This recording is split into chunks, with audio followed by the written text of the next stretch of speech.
Hello बच्चा लोग, कैसे हैं आप लोग? उम्मीद है बहुत ही बेहतरीन होंगे। तो आज फिर मैं आपके लिए लेके आ गया सोशल फार्मेसी चैप्टर 1 का लेक्चर नंबर 2, जिसमें हम लोग पढ़ने जा रहे हैं social pharmacy and public health. Social pharmacy का पब्लिक हेल्थ के साथ क्या रिलेशन है? ठीक है, तो बिना टाइम गवाए हम लोग स्टार्ट कर देते हैं इसको। ठीक है, जैसा कि आप जानते हैं, ठीक है, कि scope of social pharmacy in improving public health हम लोग आज डिस्कस करने जा रहे हैं कि पब्लिक हेल्थ को इंप्रूव करने का स्कोप क्या है। अगर हमने पब्लिक की हेल्थ बढ़ा दिया तो क्या फायदा मिलेगा? ठीक है, तो public health means improving the health of the whole population. सारे समाज का हेल्थ स्टेटस थोड़ा सा बढ़ाया जाए, नॉट जस्ट 1%। 1% जब आप हेल्थ बात करेंगे तो स्पेसिफिक किसी व्यक्ति की हेल्थ के बारे में बात करेंगे, चाहे वो पेशेंट हो, चाहे वो होने वाला पेशेंट हो, है ना? तो उसके बारे में लोग बात करें। लेकिन जब हम लोग पब्लिक हेल्थ बोलते हैं तो सारे पॉपुलेशन का हेल्थ के बारे में बात करते हैं हम लोग। Social pharmacy health public health in many ways. किस तरह से एरिया अगर हम बात करें, ठीक है, तो कह रहे हैं हाउ सोशल फार्मेसी हेल्थ करेगा और एग्जांपल से क्या है। देखो, एक तो पहली बात तो हमने हेल्थ प्रमोशन के बारे में बात किया जाएगा कि हेल्थ प्रमोशन को कैसे किया जा सकता है, तो सोशल फार्मेसी को उसमें क्या हेल्प कर सकता है? Spreading awareness about healthy habits, है ना? स्वस्थ रहने की जितनी आदतें हैं उनको समाज में फैलाया जाए और उनके प्रति समाज को जागरूक किया जाए। अवेयरनेस करना है, अवेयर करना है लोगों को। ठीक है, and campaign on quitting smoking. जैसे एग्जांपल क्या हो सकता है कि स्मोकिंग को क्विट करने का कैंपेन चलाया जा सकता है। ठीक है, क्योंकि ढेर सारी बीमारियों की जड़ कहीं ना कहीं आती है ये स्मोकिंग। ठीक है, तो स्मोकिंग क्विट करने का एक जागरूकता अभियान कराना चाहिए। ठीक है, लोगों को डराया जाए, है ना, और उसके बैड इफेक्ट बताया जाए, उससे क्या क्या दिक्कतें हो सकती हैं, किसी के घर में क्या समस्या हो सकती है, वो सारी चीजें यहाँ पर हम लोग डिस्कस कर सकते हैं। एक डिजीज प्रिवेंशन, बीमारी को रोकने में सोशल फार्मेसी क्या हेल्प करेगा? Supporting vaccination, hygiene and nutrition programs. इन सबके प्रोग्राम्स के थ्रू इसमें हम लोग डिजीज प्रिवेंट करने को सपोर्ट कर सकते हैं, डिजीज होने से बचा सकते हैं। जैसे giving polio drops in immunization drops. ठीक है, ड्राइव सॉरी, तो जो पोलियो अभियान चलता था उसके थ्रू थ्रू आप तमाम लोगों को पोलियो ड्रॉप्स पिलवा सकते हैं। ठीक है, या फिर जो वर्कर्स उसमें काम कर रहे हैं उनको आप सपोर्ट कर सकते हैं, so that they can do their work very effectively. ठीक है, इस तरह से हम लोग इसमें हेल्प कर सकते हैं। एक रेशनल यूज ऑफ मेडिसिन, की मेडिसिन का सही तरीके से इफेक्टिव तरीके से इस्तेमाल हो, इसमें हम क्या कर सकते हैं? Ensuring people take medicine correctly. सही वाली दवाई ही लोग लें। ठीक है, कई बार क्या होता है कि डॉक्टर साहब ने कोई दवाई लिखा और वो जो व्यक्ति बैठा है, कई बार वो नॉन फार्मासिस्ट होता है, मेडिकल स्टोर में जो बैठा है, वो कह रहा है वही चीज तो इसमें भी है, दूसरी ले ले जाओ, है ना?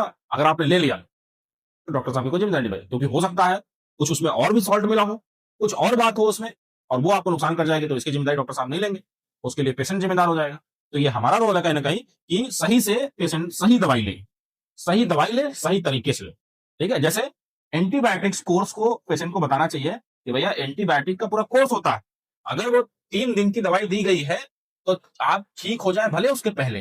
ठीक है, हो सकता है 2 खुराक 3 दिन का, मतलब हो सकता है आमतौर पर एंटीबायोटिक्स का 3 दिन में 6 खुराक होगा, है ना? एक दिन में 2 खुराक दिया जाता है यूजुअली। अगर 3 दिन की 6 खुराक आपको दी गई है तो आपको पूरा कोर्स कंप्लीट करना ही है, भले आपने 2 खुराक खाए ठीक हो गए, है ना? इसमें रिस्क क्या हो सकता है? 2 खुराक आपने खाया, ठीक हो गया आप, लेकिन तीसरे दिन हो सकता है अभी दवाई का असर हो तो बीमार नहीं पड़ेंगे, लेकिन दूसरे दिन फिर से बीमार पड़ जाएंगे आप, क्योंकि वो पैथोजन, वो वायरस, वो बैक्टीरिया, वो फंगस पूरी तरीके से नहीं मरा था।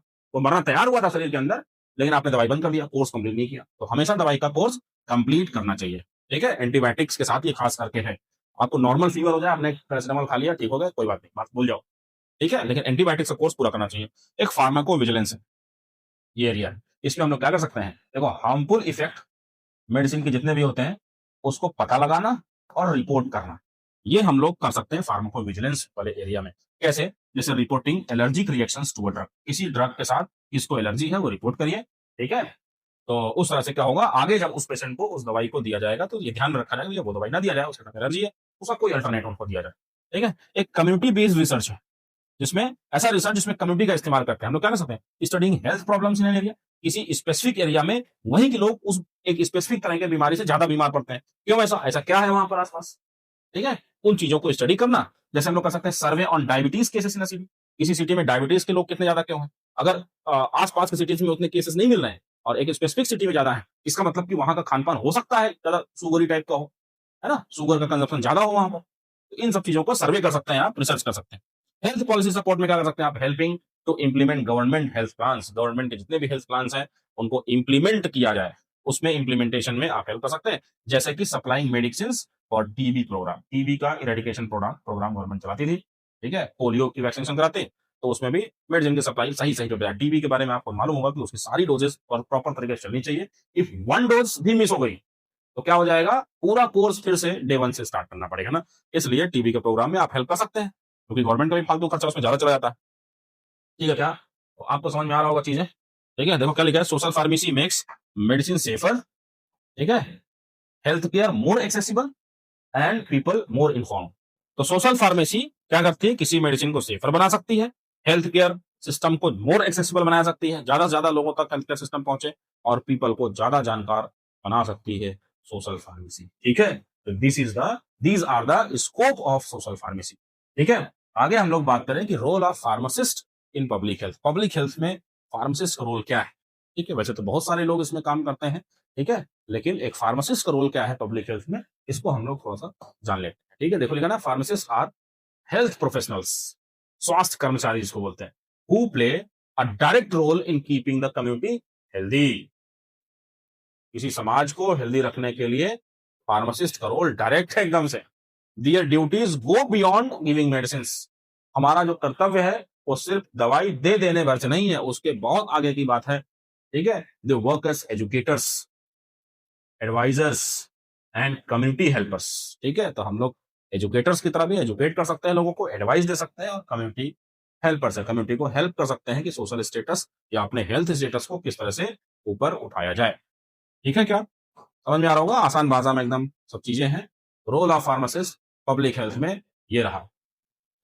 एक एक करके हम इनके बारे में पढ़ते हैं कि जो हम लोगों ने पढ़ा कि एजुकेट करना है यहाँ पर एजुकेटर्स में, तो एजुकेट में क्या एजुकेट करना है। ठीक है, कम्युनिटी को किस बारे में एजुकेट करना है हम, जैसे यहाँ पे लिखा है, teach people how to take medicine properly. लोगों को बताया जाए कि मेडिसिन को किस तरीके से, कितने सही तरीके से लेना चाहिए। Give health tips about diet, exercise and hygiene, है ना, खान पान लोगों को कैसा होना चाहिए, कौन सा डाइट ज्यादा इस्तेमाल करना चाहिए, एक्सरसाइज करना चाहिए रेगुलर, ये सारी चीजें बताना है। ठीक है, और हाइजीन मेंटेन किया जाए, साफ सफाई मेंटेन किया जाए। अगर आप स्वस्थ रहेंगे, ठीक है, तो आपका परिवार स्वस्थ रहेगा, तो आपका समाज स्वस्थ रहेगा, तो आपका देश स्वस्थ रहेगा। ठीक है, तो इस तरह से स्वच्छता के बारे में सबको जानकारी देते रहना है। Explain disease prevention methods like hand washing, mosquito control etcetera. तो तमाम बीमारियां फैलने वाले जो आम कारक होते हैं उनको खत्म करना, उनके प्रति अवेयर करना। जैसे हैंड वॉश करना बहुत कम जरूरी है। कहीं से भी आप आए, कुछ भी खा करके अगर आपने कुछ भी उठा के खा लिया, भले आपको हाथ साफ लग रहा होगा, लेकिन ये साफ नहीं होते आमतौर। ठीक है, इसको अगर आप देखेंगे, स्टडी करेंगे, तो इसमें अंदर ढेर सारे वायरस बैक्टीरिया पॉसिबल हो सकते हैं। ठीक है क्या, तो अगर उसी से आप खा लेंगे तो पता नहीं कहां कहां अपने हाथ छुआ है। अब यहां हमने टच कर दिया, बोर्ड पे छू दिया हमने, तो क्या हो गया, इसमें भी तो वायरस बैक्टीरिया चिपके हो सकते हैं, तो वो ले सकते हैं हम लोग। इस तरह से हैंड वॉशिंग बार बार लगातार करते रहने से क्या होता है, तमाम बीमारियों से हम लोग दूर रहते हैं। मच्छर को कंट्रोल करने का एक मेथड होना चाहिए, लोगों को बताना चाहिए, है ना। और मच्छर को खत्म करने के लिए ढेर सारे मार्केट में प्रोडक्ट्स अवेलेबल हैं। ठीक है, चाहे वो किसी तरह का ऑयल हो, धुआं निकलेगा, या फिर वो आजकल वो लिक्विड इलेक्ट्रिक वाला आता है ना, लगा दिया, ऑल आउट, गुड नाइट, ये सब चीजें। ठीक है, लेकिन आज भी सबसे बेस्ट तरीका क्या है कि मच्छर से बचने के लिए बढ़िया सी मच्छरदानी इस्तेमाल कीजिए। उसमें कोई भी केमिकल आपके शरीर में एक्स्ट्रा नहीं जाता है। सबसे सेफ तरीका वो है, अगर आप अफोर्ड कर सकते हैं तो। ठीक है क्या, तो एजुकेशन में हम लोग ये काम कर सकते हैं। ठीक है, कम्युनिटी को एजुकेट करने के लिए। ठीक है, supporting health programmes, health programme को कैसे सपोर्ट कर सकते हैं भाई आप, तो इसमें हम लोग क्या करेंगे, देखो, health immunization drives by storing and giving vaccine safely. सही से दवाई, जो बड़ी बड़ी वैक्सीनेशन ड्राइव, जैसे अभी आपने कोरोना में वैक्सीन देखा है ना, तो कहीं से तो आ रही होगी वैक्सीन, कहीं स्टोर की जा रही होगी, कहीं डिस्ट्रीब्यूट की जा रही होगी, कहीं पर वो वो जो पब्लिक को लगाया जा रही होगी, उसमें पब्लिक पेशेंट तो थी नहीं, पेशेंट ना हो इसके लिए वैक्सीन लगाई जाती है आमतौर पर। तो उन वैक्सीन को देने में, पूरे इम्यूनाइजेशन ड्राइव को, मतलब पूरा जो अभियान चलता है, उसको आप हेल्प कर सकते हैं। ठीक है, हेल्थ प्रोग्राम्स में मतलब ये distribute medicine in government health schemes. Government की हेल्थ में, जो गवर्नमेंट की हेल्थ स्कीम्स चलती है, उसके दौरान आप डिस्ट्रीब्यूट कर सकते हैं मेडिसिन को। जैसे गवर्नमेंट स्कीम कौन कौन सी, एक आता है नेशनल ट्यूबरकुलोसिस इरेडिकेशन, इलिमिनेशन, या इरेडिकेशन एक ही शब्द है, ठीक है, उन्मूलन इसको बोलते हैं, इरेडिकेशन। ठीक है, चाहे इलिमिनेशन बोलिए, चाहे इरेडिकेशन बोलिए, प्रोग्राम इसको एनटीईपी बोलते हैं, ट्यूबरकुलोसिस के लिए, टीबी जिस बीमारी को बोलते हैं उसके लिए। तो इसमें आप दवाइयां प्रोवाइड कर सकते हैं। एक नेशनल एड्स कंट्रोल प्रोग्राम है, एनएसीपी, एड्स को कंट्रोल करने का यह तरीका है, जिसके अगर किसी को हो गया है तो उसमें दवाई का डिस्ट्रीब्यूशन कराने में आप हेल्प कर सकते हैं। यूनिवर्सल इम्यूनाइजेशन प्रोग्राम है, ठीक है, जब कोई बच्चा पैदा होता है तो बचपन से पैदा होने से लेकर के उसके पूरे लाइफ तक में कौन कौन सी वैक्सीन कब कब लगना चाहिए, इसको बोलते हैं यूनिवर्सल इम्यूनाइजेशन प्रोग्राम। ये तो पूरी दुनिया के लिए एक है, एक हमारे यहाँ भी नेशनल इम्यूनाइजेशन प्रोग्राम भी है, ठीक है, इंडिया के लिए नेशनल इम्यूनाइजेशन प्रोग्राम बोलते हैं इसको, ठीक है, एनआईपी बोलते हैं, ठीक है। तो वहां पर भी आप हेल्प कर सकते हैं। आई होप समझ में आ रहा होगा आपको सारी चीजें। अगर कुछ नहीं आ रहा है तो आप नीचे कमेंट में चैट बॉक्स में बता भी सकते हैं। इंश्योरिंग सेफ मेडिसिन यूज, किसी भी मेडिसिन का सेफ तरीके से यूज हो, इसके लिए क्या कर सकते हैं आप, check for wrong drug combinations and warn patients. जो भी दवाइयां पेशेंट खा रहा है, ठीक है, उसमें ढेर सारी दवाइयां हैं तो कॉम्बिनेशन कहीं अलग अलग तो नहीं भाई, ठीक है, उन सबको चेक करना, ठीक है, और पेशेंट को वार्न करना कि भैया बस करो, जाओ पहले डॉक्टर साहब से मिल लो एक बार। Monitor side effect and report them to authorities, side effects को मॉनिटर करना, ठीक है, और अथॉरिटी को यहां पर बताना, मतलब उस जिस भी कंपनी की दवाइयां हैं उनकी कंपनी के ऑफिशियल्स को या फिर गवर्नमेंट अथॉरिटी ड्रग इंस्पेक्टर वगैरह को आप इन्फॉर्म कर सकते हैं कि सर ये ऐसा ऐसा मिला है, तो वो अपने लेवल पे क्या कर सकते हैं वो देखेंगे। हमारा रोल ये है कि हम देखें, अगर मॉनिटर करें साइड इफेक्ट को और हमको रिपोर्ट करें, सो दैट किसी और दूसरे पेशेंट के साथ ऐसा ना हो और उस मेडिसिन के फॉर्मेशन में, फॉर्मुलेशन में, ड्रग डेवलपमेंट में, सब कुछ में थोड़ा थोड़ा कुछ चेंज किया जाए जिससे कि साइड इफेक्ट को थोड़ा और मिनिमाइज किया जा सके, ठीक है। Encourage generic medicine to make treatment affordable, ठीक है, जेनरिक मेडिसिन को यूज करने के लिए जनता को एनकरेज करना है। पहली बात तो दिमाग में, अगर आप लोगों के मन में किसी के दिमाग में है भाई कि जेनरिक मेडिसिन हम काम करती हैं या फिर नहीं काम करती हैं, तो ऐसा दिमाग से एकदम निकाल दीजिए। जेनरिक मेडिसिन में भी वही कंपाउंड होता है, ठीक है, जो किसी पेटेंट में होता है। पेटेंट वाली महंगी मिलती है, किसी कंपनी के थ्रू वो बनाई जाती है। जेनरिक मेडिसिन का ये होता है, ठीक है, वो आम दवाइयां होती, सरकारी दवाइयां होती, इसका मतलब खराब नहीं होता, ठीक है। थोड़ा सा आपको मैं जेनरिक और पेटेंट के बारे में बता देना चाहता हूँ। देखो, जो एक पेटेंट कोई भी हम लोग ड्रग बोलते हैं, ड्रग मतलब दवाई, है ना, एक होता है जेनरिक, ठीक है। तो दोनों में अंतर क्या है समझना ध्यान से।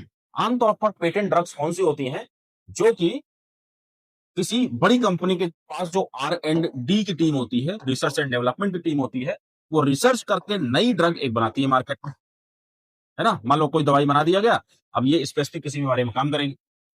अगर उन्होंने उस प्रोडक्ट को पेटेंट करा लिया है, तो अब वो इस दवाई को अगले 20 साल तक, जब से पेटेंट फाइलिंग की गई थी तब से 20 साल तक अपने मनमाने रेट पर मार्केट में बेच सकते हैं। ये अधिकार उनको मिल जाता है। क्यों? अच्छा, R&D, रिसर्च एंड डेवलपमेंट, किसी नई दवाई को खोजने में बहुत सारे साइंटिस्ट की टीम भी तो लगी होगी भाई। ये मत सोचिए कि कंपनियां बहुत कमा रही हैं, ठीक है, मनमाने रेट पे बोल दिया गया। तो इसमें ढेर सारे क्या हो रहे हैं, साइंटिस्ट की टीम लगती है, पूरा खर्चा जाता है, उसके बाद गारंटी नहीं कि कोई दवाई खोज ही ली जाएगी, है ना। तो जितना भी खर्चा जाता है, कई बार 2 साल, 5 साल, 10 साल, 20 साल में एक दवाइयां खोजी जा रही है, सारी टीम लगी होती है, ठीक है। अगर वो खोज ली जाएगी और वो इफेक्टिव रही, तो अगले 20 साल तक, जब से वो दवाई को मतलब पेटेंट कराने के लिए फाइल किया गया, तब से अगले 20 साल तक मनमाना रेट पे कंपनियां बेचती हैं, ठीक है। 20 साल कंप्लीट होने के बाद ही, अभी 20 साल के दौरान अगर ये सेम दवाई कोई और कंपनी बना देगी, तो ये पुरानी वाली कंपनी का उस पर क्लेम कर देगी, है ना। तो एक पेटेंट का केस बन जाएगा उनके ऊपर, उनको फिर हर्जाना देना पड़ेगा बहुत ज्यादा, ठीक है। फिर क्या होता है, दूसरी कंपनियां 20 साल बाद आमतौर पर दूसरी कंपनियां भी मार्केट में आ जाती हैं कि भैया ये इतने, क्योंकि ये इसी की स्पेसिफिक दवाई है और कहीं मिलेगी नहीं, किसी कंपनी की कोई नहीं मिलेगी, तो जाहिर सी बात है उसकी डिमांड बढ़ जाएगी, मार्केट में रेट बढ़ जाएगा, ठीक है। अगर 20 साल कंप्लीट हो गया तो फिर दूसरी कंपनियां भी मार्केट में आएंगी, कोई एक कंपनी भी आएगी, है ना, ये भी इसको बनाने लगे, कोई भी आएगी, ये भी इसको बनाएगी, ढेर सारी कंपनी बनाएंगी। तो ढेर सारी जब कंपनियां बनाने लगेंगी तो क्या हो जाएगा, कॉम्पिटिशन बढ़ जाएगा। अगर मार्केट में सर्वाइव करना है तो फिर अपने रेट को थोड़ा सा नीचे अफोर्डेबिलिटी पे लाना पड़ेगा, ठीक है क्या। तो इस तरह से दूसरी कंपनियां जो बनाने लगी, अब वो दवाई को हम लोग जेनरिक बोल सकते हैं, अब वो पेटेंट नहीं रहा। हाँ, हालांकि ये वाली ओरिजिनल ड्रग जिसने पहली बार बनाई थी, अभी भी इस कंपनी में, तो जिस कंपनी की ये पहले दवाई थी, अभी भी लोगों को उस कंपनी पर ज्यादा भरोसा होता है क्योंकि उनका रिसर्च प्रोडक्ट है ना। लेकिन जो दूसरी कंपनियां बना रही है, फर्जी बना रही, इन्हीं की मार्केट में दवाई लेकर के उसका डिस्ट्रक्टिव एनालिसिस कर करके कैसे कैसे क्या बना होगा उसके बारे में पूरी स्टडी करके यहाँ तक पहुंचा जाता है। तो जेनरिक ड्रग्स, ठीक है। अच्छा, कंपनियों को बेचना होता है, ठीक है, जरूरी नहीं कि हर पेटेंटेड दवाई सच में पेटेंट हो, है ना। लेकिन अब एक बड़ी कंपनी है जिसके पास पैसा बहुत है, उसने एक बहुत सुंदर सा पत्ता बनाया दवाई का, उसमें अच्छा खासा पत्ता उसने रख दिया 10 गोलियों का, है ना, उसमें बढ़िया से कवर में डब्बे उब्बे के अंदर भर के दे दिया, सुंदर सा लाल पीला हरा, ठीक है, और इसका मान लीजिए आपके लिए 30 रुपया या फिर 300 रुपया इसका प्राइस कर दिया। अब जो जेनरिक ड्रग होंगे, क्योंकि जेनरिक ड्रग्स में क्या होता है कि भाई गवर्नमेंट का भी नियम होता है ना, एक डीपीसीओ एक्ट है कानून में, ड्रग प्राइस कंट्रोल, और वो कभी कुछ होता है, डीपीसीओ एक्ट है पूरा, ठीक है, ड्रग का प्राइस को कंट्रोल करते हैं ये ऑर्गेनाइजेशन, ठीक है। अब कोई दूसरा यहाँ पर आया मार्केट में, उसने कोई एक गंदा सा पत्ता लिया, है ना, गोली गोली गोली भर दिया ऐसे ही, ठीक है, उसमें कुछ भी ब्लैक एंड व्हाइट से पत्ता चिपका दिया ऐसे ही, ठीक है, और डायरेक्ट मार्केट में बेच दिया, ठीक है। क्यों? क्योंकि यहाँ पर एग्जैक्ट सॉल्ट वही है, जो सॉल्ट इसमें है वही सॉल्ट इसमें भी है, लेकिन इसमें एक्स्ट्रा खर्चा क्या आएगा, इसकी पैकिंग का, इसको सुंदर बनाने का। फिर कई बार इस दवाई को बड़ी कंपनी है तो बेचेगी तो टीवी में प्रचार करा देगी, है ना, और हर जगह प्रचार होगा उनका, लेकिन इसमें उसी सारे खर्चे को बचा करके अब टीवी में कराएंगे भाई, तो कोई ना कोई सेलिब्रिटी ही आएगा, सेलिब्रिटी आएगा तो उसका अलग खर्चा जाएगा, करोड़ों रुपया लेते हैं आमतौर पर वो लोग, है ना, तो कंपनी कहां से लेगी, इसी से निकालेगी, इसी 300 में तो पूरा खर्चा निकालेगी, है ना। और ये जो दवाइयां होती है देखने में भले सुंदर ना लगे, लेकिन कंपोजिशन सेम है, इनका कोई प्रचार नहीं, कहीं पर कोई इसको नहीं कहेगा भाई तुम इसको खा लो, है ना, लेकिन इसको आपको ये हो सकता है आपको 30 रुपया मिल जाए, ठीक है। अच्छा, हमारे समाज की मेंटालिटी भी ऐसी बनती चली जा रही है कि महंगी चीज सोचते हैं ज्यादा काम करेगी, है ना, सस्ती चीज खराब हो जाएगी तो उनका ऐसा नहीं है भाई, ठीक है, अच्छी हो सकती है जेनरिक मेडिसिन, ठीक है। तो जेनरिक मेडिसिन को हम लोग यहाँ पर समझने का प्रयास कर रहे थे कि जेनरिक मेडिसिन को दिया जाए, ठीक है, और ट्रीटमेंट को थोड़ा सा एफोर्डेबल बनाया जाए, ठीक है, इस तरह से सेफ मेडिसिन यूज को हम लोग बढ़ावा दे सकते हैं। आगे हम लोग बात करें तो इमरजेंसी और फर्स्ट एड की बात करते हैं हम लोग ना, कि इमरजेंसी में फार्मासिस्ट क्या रोल हो जाएगा भाई, कोई अचानक से इमरजेंसी हो गई, आप दवाई के बड़का ज्ञाता हैं, ठीक है, लेकिन आप दे ही नहीं रहे, डर रहे हैं कि पुलिस पर ना पकड़ ले कहीं पर, ऐसा नहीं हो सकता भाई। इमरजेंसी में फर्स्ट एड तो कम से कम दे सकते हैं आप, इसीलिए हॉस्पिटल ट्रेनिंग भी कराई जाती है आपका, डी फार्मा सेकेंड ईयर पास होने के बाद ही, मतलब कंप्लीट होने के बाद, एग्जाम होने के बाद you can go for hospital trainings, और हॉस्पिटल ट्रेनिंग में जाकर के आप इसीलिए सारा चीज वहां पर सीखते हैं, सिर्फ फार्मेसी स्टोर पे नहीं बैठना है, दवाई देना ही नहीं सीखना है, आपको हॉस्पिटल के हर वार्ड में ड्यूटी कराई जाती है, जिससे कि आप सब चीजें सीख जाए धीरे धीरे, इमरजेंसी में काम तो कर पाए आप। तो यहाँ पर क्या कर सकते हैं आप, provide first aid in case of accidents, किसी का एक्सीडेंट हो गया, है ना, तो हॉस्पिटल ले जाने में कई बार देर हो जाती है, तो कम से कम शुरुआती वाला उपचार आप कर दें, फर्स्ट एड कर दें आप उसको घाव साफ करके पट्टी पुट्टी बांध दें, फिर वो जाए जहां जाना है, कम से कम एक आध इंजेक्शन लगा लें, या फिर कोई पेन किलर दे दें जिससे कि थोड़ी राहत उसको मिले, सो दैट द पेशेंट आराम से क्या हो सके वो, so that the patient can go hospitals easily, ठीक है, ये कर सकते हैं आप। अब और क्या कर सकते हैं, give emergency medicine in urgent situation, किसी को बहुत ज्यादा है ना आ गई है, तो उस कंडीशन में आप दवाई दे पाए उसको, इतना तो कम से कम आपको नॉलेज होना चाहिए, है ना। तो इमरजेंसी फर्स्ट एड एरिया में ये कर सकते हैं हम लोग। रिसर्च एंड डाटा कलेक्शन में हम क्या कर सकते हैं, टेक पार्ट इन सर्वेस, सर्वे में हम लोग पार्टिसिपेशन कर सकते हैं, और स्टडीज में कर सकते हैं, to understand health issues, health असली हेल्थ का इशू क्या है उसको समझने के लिए जो सर्वे कराए जाते हैं अलग अलग कंपनियों के द्वारा, या फिर कई बार गवर्नमेंट कराती है, कई बार नॉन गवर्नमेंटल ऑर्गेनाइजेशन कराती है, कौन सी बीमारी, हेल्थ स्टेटस कैसा है किसी समाज का, उन सब में पार्टिसिपेशन करने से help in making health statistics और बेटर प्लानिंग, अच्छे से प्लानिंग हो सके उसके लिए एक बेटर तरीके से हेल्थ स्ट्रेटजी बनाया जाए कि किस तरह से हम लोग को आगे चलना है ना, जिससे कि हेल्थ मेजर समाज का थोड़ा ऊपर उठ के मिले, ठीक है। तो ये सारा काम हम लोग कर सकते हैं, ये हमारा हो गया क्या, रिसर्च एंड डाटा कलेक्शन का, ठीक है। अब इस पार्ट में, इस वीडियो में हम लोगों को मेन क्या याद रखना है इसके बारे में थोड़ा हम लोग समझ लेते हैं, ठीक है। अब इसमें मेन क्या पढ़ना, देखो की पॉइंट्स रिमेंबर क्या है, पहला पॉइंट तो याद रखना है कौन सा, स्कोप ऑफ सोशल फार्मेसी का मतलब क्या है यहाँ पर, मतलब making health care more effective, safe and people friendly. Health care system जितना भी है वो कारगर होना चाहिए, इफेक्टिव होना चाहिए, और द सेम टाइम कैसा होना चाहिए, सेफ होना चाहिए, और पीपल फ्रेंडली होना चाहिए, लोगों के लिए, लोगों के जैसा होना चाहिए, लोग उसे घबराए नहीं, पता नहीं क्या हो जाए। फार्मासिस्ट को रोल इसमें क्या, देखो फार्मासिस्ट को समझो, नॉट जस्ट सेलिंग मेडिसिन, सिर्फ दवाई नहीं बेचना है, but actively improving community health, लगातार सक्रियता के साथ पूरी कम्युनिटी का हेल्थ को इंप्रूव करने का हमारा रोल है, दवाई देने के बाद से हम अपनी जिम्मेदारी से निवृत्त नहीं हो सकते। Pharmacist are links between doctors, patients and the health care system, ठीक है, एक पेशेंट है, एक डॉक्टर है, बीच में ढेर सारा हेल्थ केयर सिस्टम है, हॉस्पिटल है, दवाइयां हैं, है ना, टेक्नोलॉजीज हैं, उसके बीच में एक लिंक की तरह फार्मासिस्ट काम करता है, ठीक है, लिखा ना, a good pharmacist does not just give medicine, they give better health to the community.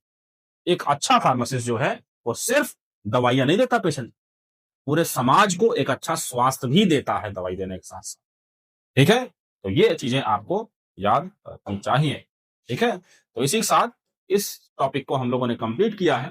ठीक है, तो अपकमिंग लेक्चर में जैसा आपको दिखा है, लेक्चर 3 में हम लोग कॉन्सेप्ट ऑफ हेल्थ पढ़ने जा रहे हैं। ठीक है, तो अभी तक जितना हम लोगों ने पढ़ा है वो सारी चीजों को आप अच्छे से समझ रहे होंगे। ठीक है, अगर आपको अच्छा लग रहा है तो अपने दोस्तों को भी शेयर कीजिए। अगर आप यूट्यूब पे हमारी ये वीडियो देख रहे हैं तो हमारे चैनल को सब्सक्राइब करें और बेल आइकन बगल में जरूर जो घंटी बनी हुई है उसको भी दबाएं, सो दैट आपको जब भी हमारी वीडियो रिलीज हो आपका पास जल्द से जल्द सबसे पहले पहुंच जाए और आप अच्छे से इसको पढ़ते रहिए। कोई दिक्कत हो तो बताइएगा। ठीक है, okay, so keep studying, best of luck.